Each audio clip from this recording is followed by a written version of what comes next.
Hello and welcome to the program. This is Minority Opinions Podcast. I am Hiro, the sickly, exhausted host. And I am three-time Oscar-nominated star Ricardo. And today we have a packed show. Ricardo is going to talk about two movies. And this little guy right here is going to take a sit back because I'm just... I may or may not have a flu. So, yep. And we're also going to do a Oscar nominations reaction. Yeah, Oscar nominations are out, baby. It's time for the big show. Big show. Bigger than the Super Bowl. Not really, but I think it's better than the Super Bowl. Wow, that's a big statement. I mean, I don't care about football. That's the thing. Yeah, me neither. Yeah. But that's a big statement. You know the quote, like, how can you say something so brave, yet so controversial, you know? Sure. At Eric Andre, the best show on earth. I see. I don't like that guy. I think it's funny. But today's, main show, we talk about the Oscars. We complain about it mostly. And then I talk about Little Women and 1917. But Hiro, how you doing? Tired.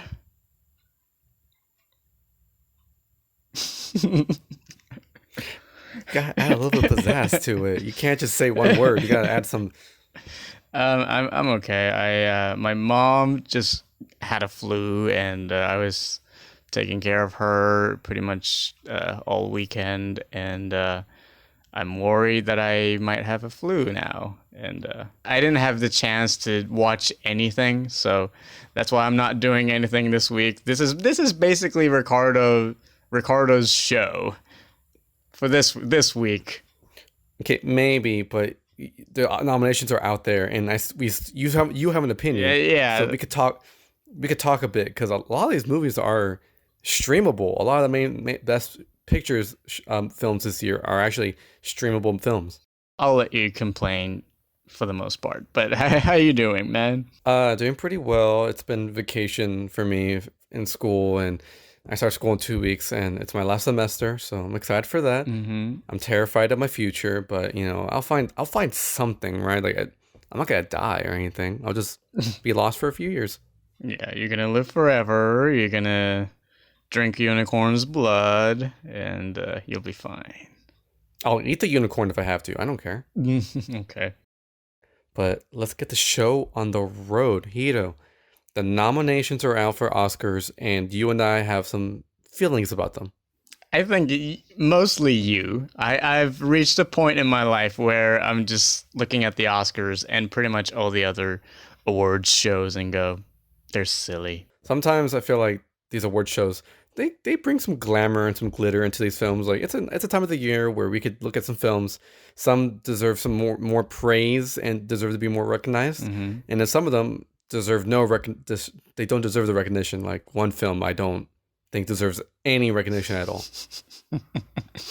I think the audience at this point knows which one it is, but I'll bring it up when it comes up. Yeah, you and so many people on Twitter apparently have the same but feeling. Twitter is no man's land. I feel like sometimes they don't know what they want. They thought Marriage Story was a level 1 entry acting class. So I don't know about that. Yeah. We're gonna start with Best Picture first. Okay. All right. So I'll just read it off as I see it. We've got Ford versus Ferrari by James Mangold, Irishman by Scorsese, Jojo Rabbit by Taika Waititi, Joker by Todd Phillips, Little Women by Greta Gerwig, and we got Marriage Story by Noah Baumbach, 1917 by Sam Mendes, Once Upon a Time in Hollywood by Tarantino, and Parasite by Bong Joon-ho. Yep, not very adventurous as I expected. Although I'm very happy that Jojo Rabbit got a Best Picture nomination, even though I still haven't seen it. Yeah, I was a bit shocked that I got nominated. Because when it first came out, I didn't hear that much attention from it, honestly. Like, I'm shocked at how many people were aware of this film. I didn't think the Academy had the balls to nominate an anti-hate satire. Yeah, because I think when the first trailer came out and it was just Nazis being like, I'm gonna coin a new term, goofified. I'm gonna coin a new term. I didn't think that would sit so well with, like, I'm gonna say film Twitter, but like this is the film community. Like, oh, a movie about Nazis. Haha, they're funny. I didn't think it worked that well. Because the other films are very traditional, like Ford versus Ferrari. Hmm. It's a small American people versus giant Italian corporation. Like, okay, Yeah. okay, we get that. Irishman, traditional gangster tale about morality. The one movie I am very, very upset that it's on this list at all is Joker. I am so tired of the Joker hype train. That train needs to run out of steam and go off a cliff like in Back to the Future 3. Like, it just needs to stop. I'm just so indifferent about the whole thing. I mean, we know Joker is not going to win anyways, so I know, but it's just the recognition of it just gives it more attention, which bothers me. Like, there's other films that deserve way more recognition than Joker. yeah. Dolomite, for example. Dolomite was snubbed, or Uncut Gems. Right. Films that have actual meanings and actual, like, things to say. Little Women, I am ecstatic that it's on this list. Yeah. I thought it was one of the most emotional films of the year I've seen. Like, there's only one other film, coincidentally, the husband who made the film. Those two are tied for me for most emotional films of the year. I see. And I love Greta, and I think she has like this genre power that she holds, this emotional caliber of growing up that no one else right now has the power but her. And I love her for that. Next, we have Marriage Story, which Noah Baumbach. I think this movie is it's just terrific. It's just so well made. It's like ScarJo and Am Driver, Kylo Ren. Their star power together in the film just makes the entire film like alive. Yeah. And Laura Dern is definitely going to win Best Supporting Actress, but I'll mention that later. Yeah, sure. And then next we have 1917, which I will mention in my later review, but I think it's the most safe Oscar movie out there right now. Yeah, it's very Oscar-y. It's a I'm not saying World War One movie. I'm just saying a World War movie. If it's either one or two, people are gonna be like, "Oh my God, what a accomplishment in storytelling." It's like, we know who won. Yeah. Yeah, it's kind of like, I don't know. We've seen Saving Private Ryan, we've seen Path of Glory, we've seen Fury. You know what to expect.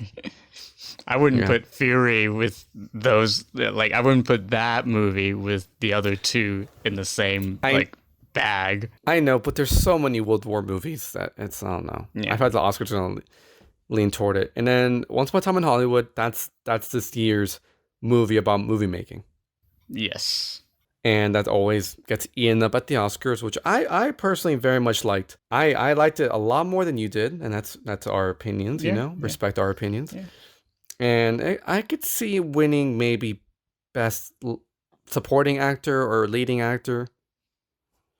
But then another categories, I'm not too confident about it. And then finally we have our I think this is the biggest shocker, Parasite.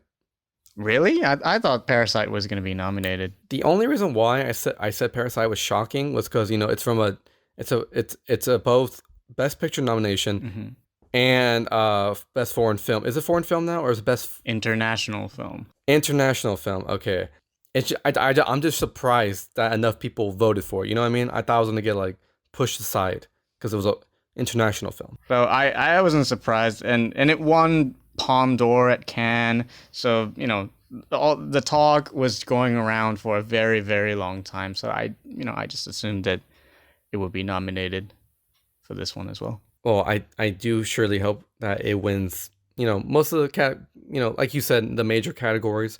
That's the goal. Like a international director winning most of the awards, that's the dream. Yeah.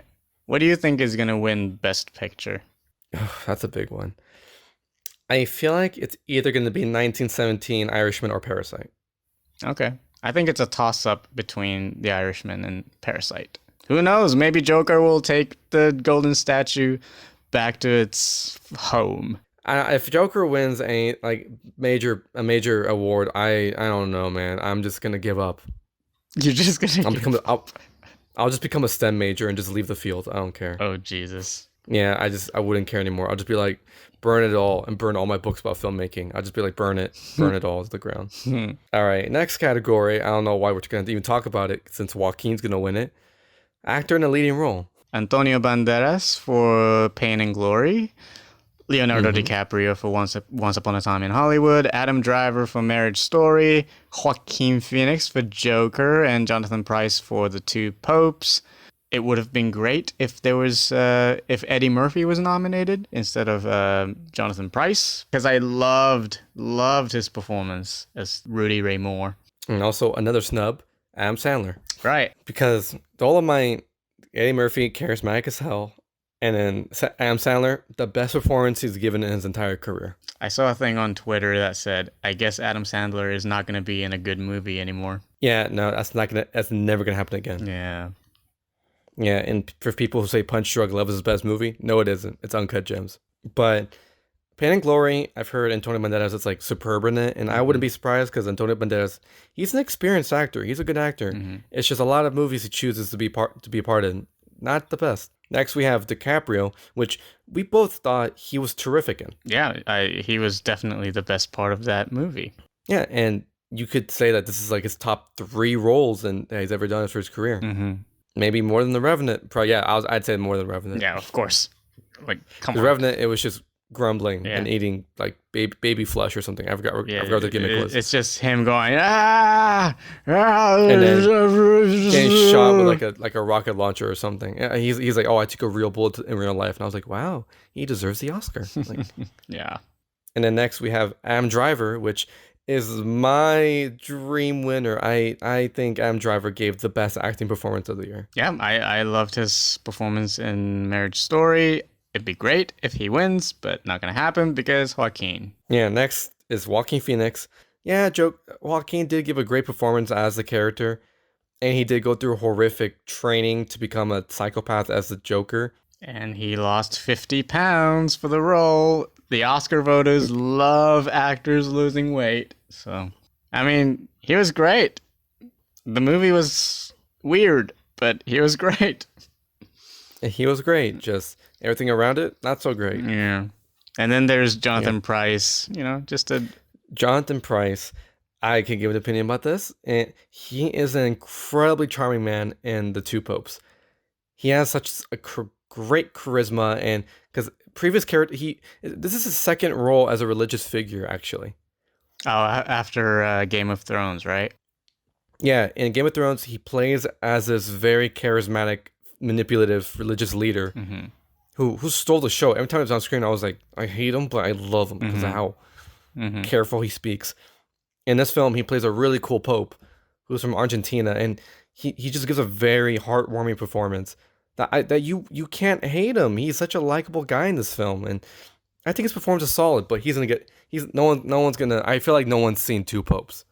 No one's gonna give a lot of attention to it. I haven't, so I think it's an underrated movie.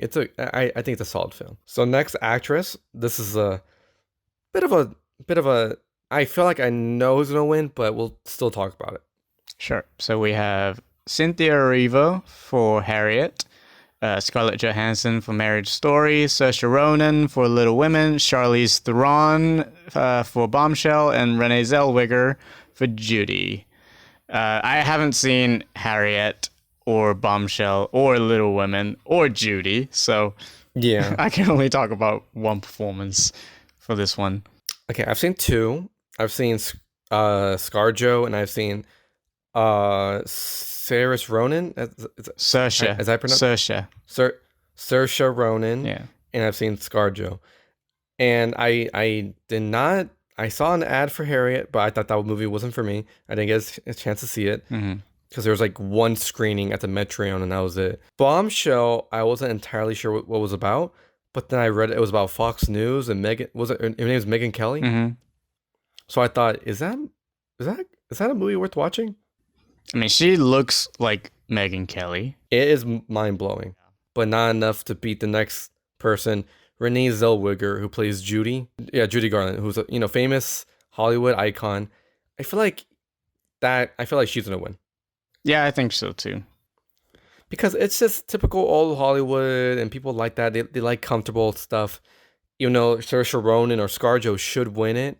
I don't. I feel like ScarJo's the one who might creep up. Like she might be the one to be like surprise and win it, and I take it. I think she looks great as Judy Garland. She looks like Judy Garland, and she sounds like Judy Garland.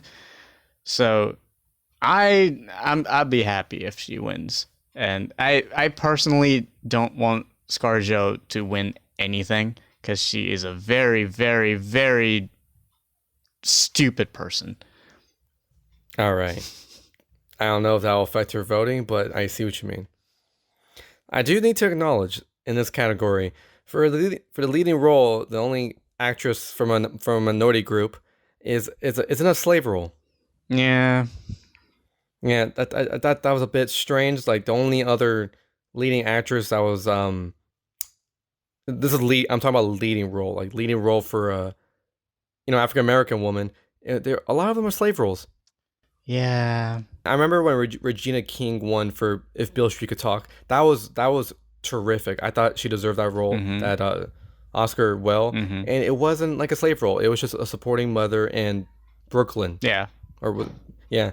I don't know. I just find it strange that the only nominations that happen is like slave. I wish they added more nominations for other roles, which I don't know. Lupita Nyong'o would have been great for us. She gave 2 great performances in that movie. So, but that's our views on Best Actress. Let's move on to actor in a supporting role. Alrighty. This is an interesting category because we have 2 actors from one movie. Mm-hmm. We have Tom Hanks for Beautiful Day in the Neighborhood, Anthony Hopkins for Two Popes, Al Pacino for The Irishman, and Joe Pesci for The Irishman, and Brad Pitt for Once Upon a Time. And we all know who's gonna win. Who's gonna win? Joe Pesci. Is it gonna be Joe Pesci? No question. Like, no doubt about it. Like, Joe Pesci was basically in retirement. Everybody, Martin Scorsese and De Niro brought him back just for this role, and he gave a great performance. Of course, they're going to give him an award, and he's going to go back to retirement again. I don't know. I have a different case. I feel like the race is between Brad Pitt and Joe Pesci. He was great in Once Upon a Time in Hollywood, but not as good as Joe Pesci. Joe Pesci scared the living crap out of pretty much everyone who was watching that movie. Yeah, like it's because Brad Pitt just has that American Hollywood aura around him. Yeah, like he was an Ad Astra this year too. Yeah, so that gives him a little bit more of attention, and he's just a charming man and a beautiful man as well. Did you see him when he took his shirt off in Once Upon a Time? Jesus Christ, man! Do I gotta explain? And he's never won an Oscar too. I think, right? Yeah, I don't think so. So that's why I'm considering those factors. But then it's just an enormous star performance of Joe Pesci. That's where I agree with you. He did a terrific job in Irishman. And just by itself is enough to win the Oscar. Yeah. His second acting and supporting role, probably. Yeah. And then the other contenders, Tom Hanks. I saw Beautiful Day in the Neighborhood twice, actually. One by myself and one with my parents. And oh my god, what a great guy. I in the film he plays such a terrific supporting character. He literally emotionally supports a character in the film. It teaches him how to be a good person. The only reason why I don't see him winning is because he already has a few Oscars. Yeah. So they're like, oh, Tom Hanks. He's Tom Hanks. He'll get another role of a good guy.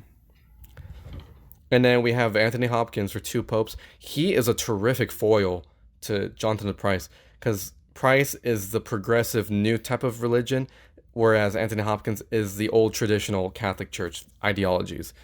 And when they bicker each other, he's great in the film. And then we have Al Pacino, who plays the gullible kind of airhead Jimmy Hoffa, the Teamster leader who gets too much in it over his head. Yeah. I think he was a terrific supporting actor, but he was more of an antagonist in a sense than a supporting character, which Joe Pesci stars in. Next, we have actress in supporting role. This is a interesting category. I think we both know them to win. I mean, first we have Kathy Bates from Richard Jewell. I did not watch Richard Jewell. When I saw it was Clint Eastwood, I was like, I feel like I know where it's gonna head. Yeah, I'm not gonna see it. Yeah, but Kathy Bates, I've seen her in work of American Horror Story, and I think she's a great actress. I'm not sure where her role in the movie takes place. Laura Dern in Marriage Story. Oh my god, what a terrific character. It's a very showy role.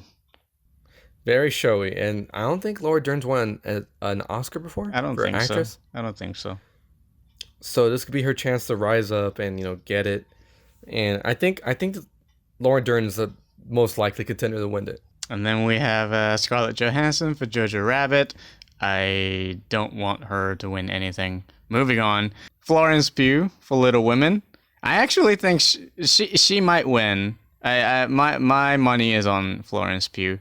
I think she's great in pretty much anything. I haven't seen Little Women, but with Fighting with My Family and Midsommar last year, and now with this, I think she has a big chance of winning the award.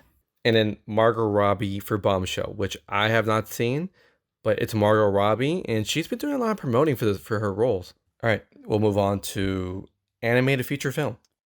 Yes, so this is actually this is the category that made me go, this is a very great choice, great picks. So we have How to Train Your Dragon Part 3. We have I Lost My Body and Klaus, both from Netflix. And we have Missing Link, which is a Leica production, stop motion animation film. And we have Toy Story 4, No Frozen 2, which was very interesting. I feel like the biggest contenders in this category are Missing Link and Toy Story 4. Because, is it Leica? Yeah. Is that how it's pronounced? Yeah, Leica. Leica already has that, studio presence. They've been around for a while. And have any Leica films won best animated film? I think Coraline won Best Animated Film. I think. I don't know how I feel about any of these films because I haven't watched any of them. I haven't seen the third How to Train Your Dragon. I barely learned about I Lost My Body recently. Claws, I don't know. I know you told me to watch it a while back, but I didn't get a chance to. And then Missing Link, I haven't seen, but it's on Hulu, so I'll check it out. And Toy Story 4, it was good. I liked it, but I don't think it deserves an Oscar.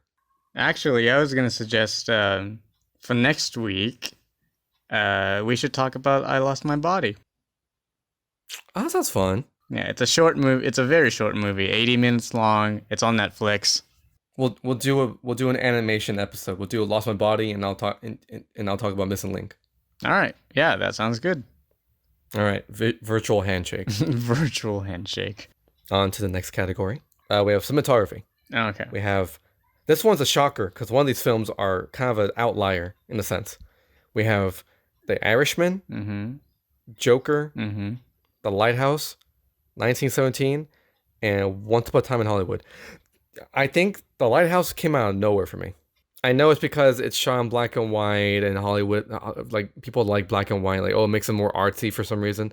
But the film did a really good job just filming in general. It was shot very well. It was very spooky.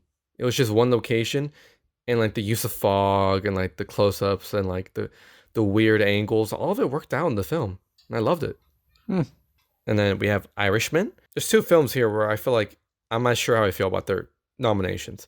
Next is Joker, which I feel like it had nice cinematography. it had nice cinematography, like that bathroom scene where he's like dancing and it became a meme. Yeah.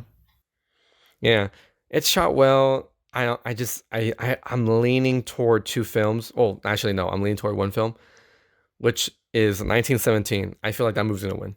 Yeah, of course. Roger Deakins, man. It was shot in a one take kind of style. I'm just not sure if it made the film better. But it's Roger Deakins, 1917, big wartime film. I think it's gonna win.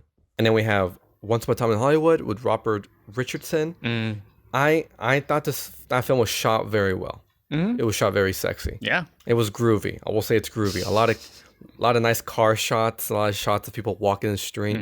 Very cozy and groovy 70s vibe. And I think that's the strongest contender to go against 1917. Okay, we'll go to the best directing then. We have The Irishman for Scorsese, Todd Phillips for Joker, 1917 for Sam Mendes, Tarantino for Once Upon a Time, and Bong Joon-ho for Parasite. I think Bong Joon-ho is gonna win. I agree. I feel like his arrival, he's like a dark horse candidate in a sense. Yeah. I feel like he has a good chance. Yeah, anybody other than Todd Phillips and Tarantino, I'm okay with it. Looking at the Academy's track record for the past like 5 to 6 years, I think Bong Joon-ho is gonna win. Best directing went to like Mexicans for like 3 years in a row, Hey, and a white guy who looks like a 3-year-old won in Damien Chazelle. 2016. Yeah, and then another Mexican guy won. Last year was Hey. Cuarón, right? Yeah, it was Corona for Roma. Year before that was Was it Guillermo del Guillermo? Yeah. Toro. So And the year before that was, I think it was Damien Chazelle, and before that was Inarritu, and then before that was Corona again. yeah, so it looks like best directing category goes to someone who's not white. So Bong Joon Ho will be Yeah, great. maybe Bong Joon-ho is secretly Mexican. So, what? Any last opinions about any categories? Well, it all goes back to this. None of this matters. All right. It's just the Oscars. It's just a bunch of rich, entitled folks just, patting themselves in the back. So, who cares? I'm still upset that they didn't, nominate like Greta Gerwig or Lulu Wang for the farewell. Yeah. I thought they would add more. I thought Aquafina was gonna get a nomination because of the Golden Globes, but no. Yeah, nope. Didn't Yeah, happen. or Greta Gerwig, best director. I thought she'd get that, but I don't know. I don't know what's up with that. All right, so because I'm sickly and I didn't get to see anything, Ricardo is going to review how many movies again? 2. Okay, two. So, yeah, I'm just going to sit back. I'm just going to take a nap while he talks. So, Ricardo, go ahead. All right, I'll talk about these 2 films, and then we'll cut the podcast so Hito could go to sleep and be healthy again. So I saw 2 films recently. I saw Little Women, directed by our queen Greta Gerwig, and it's an adaptation of a novel from like the 1800s, and it talks about these 4 sisters named Amy, Jo, Meg, and Beth. It's a pretty star-studded film. It has Emma Watson, Saoirse Ronan, Florence Pugh, and I do not know. I forgot the last actress's name. She was in Sharp Objects on HBO. I also don't remember her name, but she was great in that show. Eliza Scanlon. Yeah, there you go. That's the one. Yeah, so it talks about these 4 sisters. They're the March sisters, and their mom is Laura Dern, coincidentally. And it talks about a movie about these women trying to find their dreams in England or America. Sorry, and it's just a wonderful film about following your dreams. Something that I feel like a lot of films need more of these days. Like it has the DNA of Lady Bird, where it's like a woman trying to do the thing she wants to do. And this movie is very emotional. It's the daily lives of them, and it's about part of it's a love story. Like Timothy Chalamet is a love interest. Like in America, we call those boys, and he's a boy who's trying to get the attention of everybody. And it talks about these characters, like all of them have different motivations, and it shows the beauty of life. Like one wants to become a writer, one wants to get married directly, one wants to become an artist and like a painter, another one wants to become a piano player. And I think what it did well in the film was there was 2 storylines, and it showed you before how the family used to act and after how the family used to act in a certain timeline. Because I guess it was adapted from the novel, so I think that was how it was written. I never read the book, Mm. but it's such a heartfelt film. It made me sad, along with the other 80-year-old women in the theater. Like I loved it. I feel like the storyline worked well because the thing that Greta does, she makes sure that which scenes are the past and which scenes are the future. Mm. Because earlier scenes use a very heavy contrast in like primary colors like red, blue, green, oranges. Like that's the past. But then in the future, like present day, it's always like it looks like a Christopher Nolan film, like blues, grays, and very minimal colors. I see. And there's a specific event that ties in both events in the middle, but I'm not gonna say what it is because it would be like a spoiler, right? Mm-hmm. I think it works well. It was hard for me to keep up at first because I wasn't sure what the gimmick was. But then once you keep track of the storyline, you're like, okay, this is why this happens, and this is why this happens. And I just think this film deserves the best adapted screenplay. I feel like this is the best one that might win. Who gave it the best performance in the movie? Oh my god, that's it's between Saoirse and Florence Pugh because Florence Pugh plays this annoying little sister who she has goals and I understand her goals.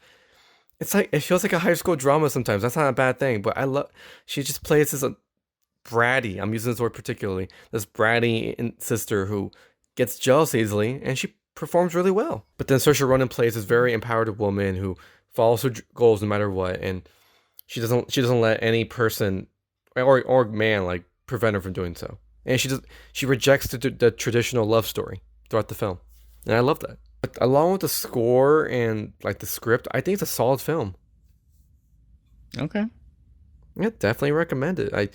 It's not don't I hate the idea. Oh, it's a girl movie. Not just it's a movie. Just go watch it. Tell us about the story you told me with your dad. Oh yeah, so I was gonna go watch it on Tuesday, and then I was gonna see it alone. My dad's like, "Oh, can I go with you?" I'm like, "To where?" He's like, "To the movie." I'm like, "What movie?" He's like, "Oh, the Little Women or something." And I'm like, "You're gonna go watch Little Women with me?" He's like, "Yeah, I want to go see it." And I was like, "This is the same dad who I had to convince to watch Ad Astra after he watched Rambo: The Final Blood or something." My father's a very traditional Mexican man, and that shocked me. He only watches like 300 or like Rambo type movies. Mm-hmm. So I was shocked to see that he agreed to watch it. And how did he take it? He talked more about it than I did after the movie. He was like, in life, people have different goals, and I was like, who are you? I was like, who is this man? I was like, who are you? When did you become so involved with films? I mean, he watches a lot of films. Don't get me wrong, but it's just like a lot of them are trash. I'm not trying to be a dick. A lot of them are bad. But that's my Little Women experience, and I will watch it again probably. Definitely recommend it, and I see it ASAP. It's a lovely family movie and lovely movie for the women out there.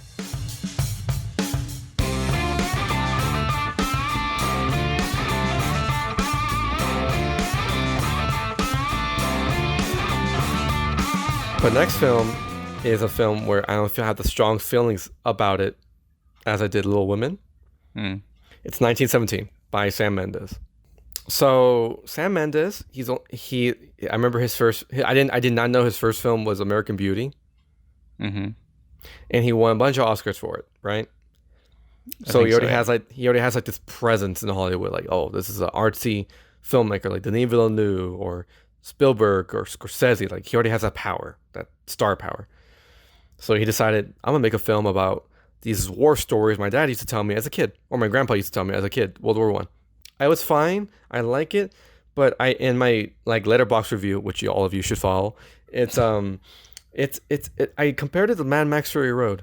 If it focused more on the technical aspects than the actual story. But Mad Max Fury Road is a great movie.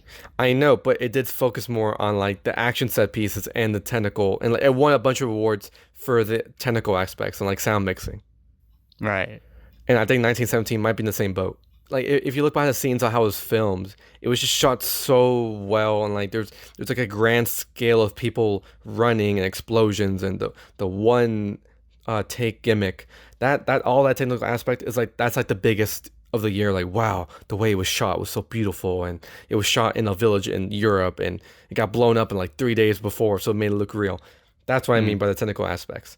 Kind of like Mad Max. Like I don't think Mad Max had a chance at winning Best Picture only because like it didn't really focus on story. I'm saying like Mad Max is a better action movie, but those two share the same like traits where a lot of technical aspects are glamorized more than the actual like characters and story. The trailer just says we need you to deliver this message to another battalion to stop the attack, and that's it.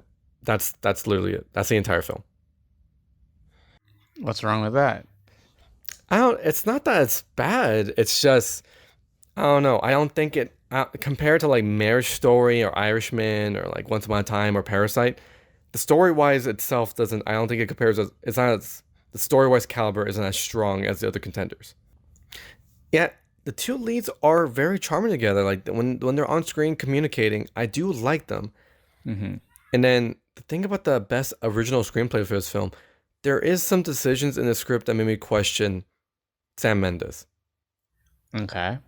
Because I don't know, there were some story elements that I wasn't a fan of, and I felt like if they didn't do the things they did, it would have made the movie stronger for me. Because I feel like this is gonna be one of those films that will go down as like technically it's superb and it's achieving, but then no one really will really remember like the story or the characters. Unfortunately, that's how I feel about it. Okay.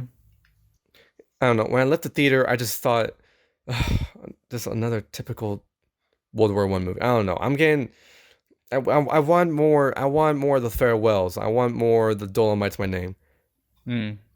I don't get bored. I just get annoyed that there's films like this are getting praised, and it's like we need more stuff. We need more. Like, why not?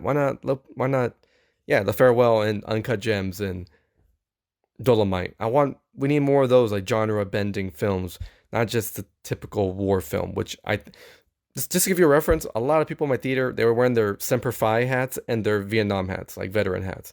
Mm. Yeah, and I don't know. I enjoyed the film, but I don't think I'll remember it as much as well as the other Oscar contender films I've seen this year.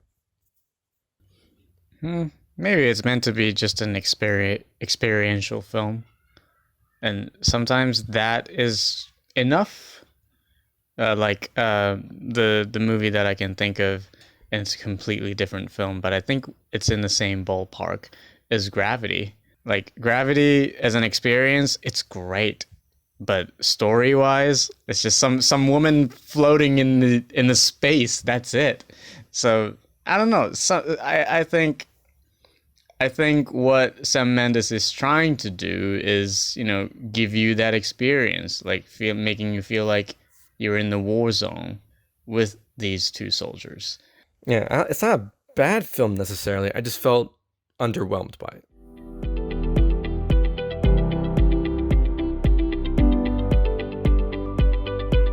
I think that wraps about everything we talked about today. So thanks for listening. Subscribe and review us on Apple Podcasts. Leave us a 5-star review. We will love you forever. And follow us on Twitter at MinorityOPod. Follow us on Instagram. I opened a new account. It's called Minority Opinions Pod.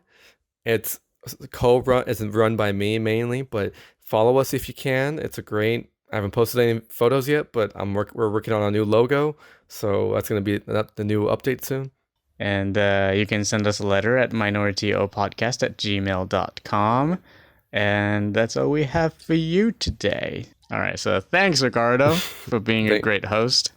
Thank you, Hiro, for being a wonderful co-host as well. And we will see you all next week on Minority Opinions Podcast. Good night.